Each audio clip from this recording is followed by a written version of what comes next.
Well, Coach, you knew it was going to be a battle, and your girls found a way. What were some of the keys for you? I thought we were fantastic. We weren't bad defensively in the first half, but we didn't rebound at the same level we did in the second half. I thought defensively we were really, really good the whole night. And then there were a few things that we executed at key moments that gave us an opportunity to get a bucket that was, either when they got, we pushed it out to like 15, and they seemed to get it back to 10, 11, 12. But we kept pushing it back up, and our kids capitalized in those moments. We talk about another moment. It's a back and forth first half with the three-pointer right at the end. That was a big one. I mean, really to carry momentum into the half. It was huge, and we look really smart as coaches, but we had nothing to do with that. That was two kids out on the floor just making a play, seeing that one of them realized something that they saw earlier, and the other one happened to realize they were on the same page, and they just made a play. Well, at the end of the day, you're heading to the 8th state tournament. And 4 straight on an even year, so you guys got those even years covered, right? Yeah, that's fine. Hopefully we can break the streak after this year and maybe get an odd year involved in there, but we're going to go ahead and enjoy this one for now.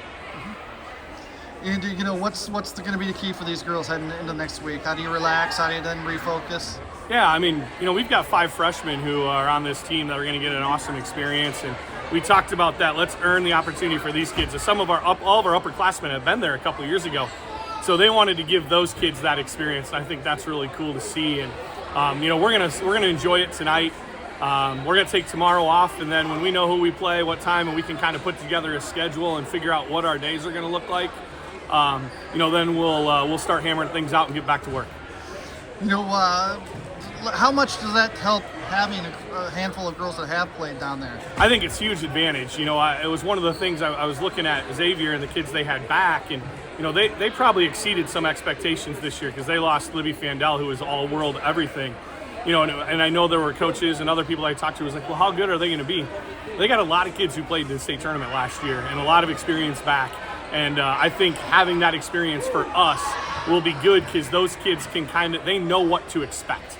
And I think, I remember the first time we made it and we went down there, I had no idea what door to go in. I mean, yeah, you get it in writing, but just the process of doing it, we have kids who can explain it and let kids know what it's going to look like and feel like.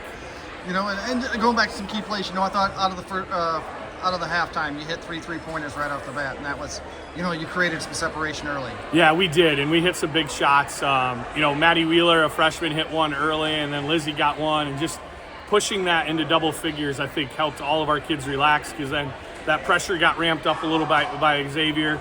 We responded pretty well. We made a few mistakes, just let them speed us up a little bit, trying too hard to make the next play. But for the most part, our kids stayed composed and stayed within themselves. Congratulations.